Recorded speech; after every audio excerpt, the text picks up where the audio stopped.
Tonight I get to talk about the movie Scream. No, not that one. The original Scream. No, the original Scream. Oh, well, maybe not the, original Scream. Scream from 1981. Welcome to the HellBound Horror Show.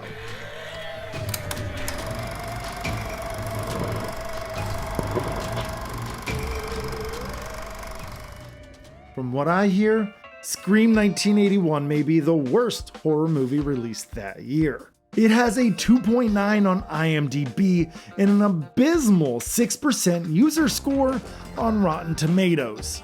Yikes. Now, I have a tendency to find good things in bad films. Heck, most of the movies that I review are bad, but I find some enjoyment in them. I guess you could say that I have a high tolerance for crappy films. Well, let's see if there's any good to be found in Scream 1981. To start off, the music in the opening is wonderfully chilling and delightful.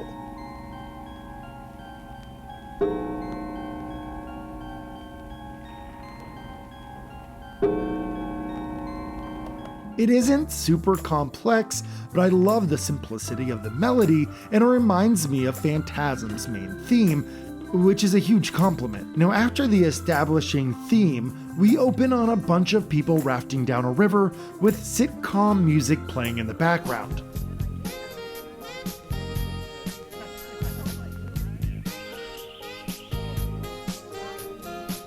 It feels very just before dawn and don't go in the woods. There are some very pretty landscape shots in this opening sequence. The large group of people find a deserted ghost town and decide to make camp there. It's a perfect location for a slasher movie, and there are a ton of people, so hopefully the body count is high. You'll notice that the group isn't all teenagers. We have all ages here. We even have this old man. Hey, he looks familiar. I know, but sometimes I just can't figure him out. It's that old waiter from Twin Peaks.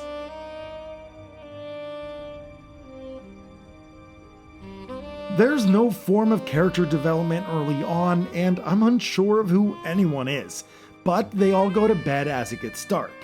We do see some people lingering about in the moody night shots, but again, I have no clue who anyone is. One older man gets killed at the 19-minute mark. They killed off a character I didn't even know existed. Everyone wakes up when this girl starts screaming after finding the dead body. They get together and they debate. Some think that there is a murderer amongst them, but others think that it could have been an outsider. And finally, we're getting meaningful dialogue. Too bad we're like 20 minutes already into the movie. We get 2 more deaths throughout the night. One goes out for a beer and dies. Now, everyone in this little ghost town knows that there are 2 people in total dead, so why does the third guy go out alone? None of this makes sense. Not only does it not make sense, but there is no payoff. All the deaths are done off screen. In the morning, they find that their rafts are gone, so they are stuck to wait until nightfall. And they wait, and wait. Man, not a lot happens in this movie. Eventually, 2 lost bikers come into town. The park ranger takes one of the bikes to go get help, but it looks like the rest of the gang needs to spend another night in the ghost town. Late in the night, after 2 attacks by the unknown assailant, a deep fog rolls into town with a dog and a cowboy riding a horse.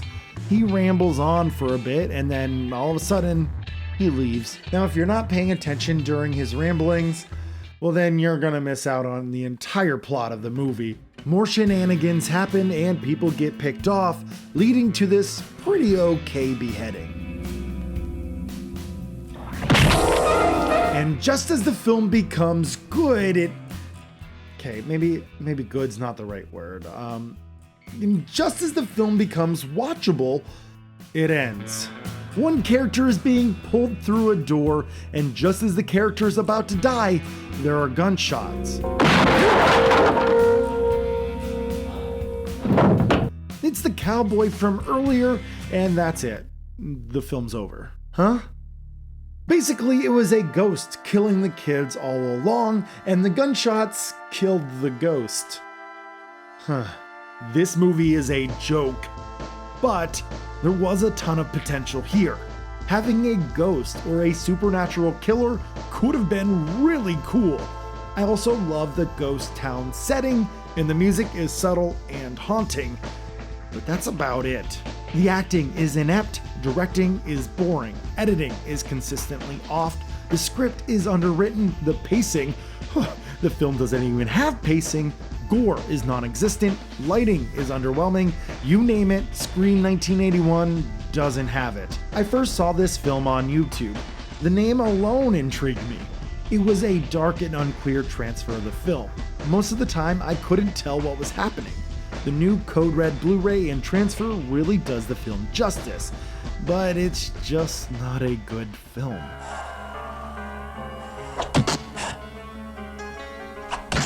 Like I said, the potential was there, and if this project was in the right hands, it could have been a real sleeper hit.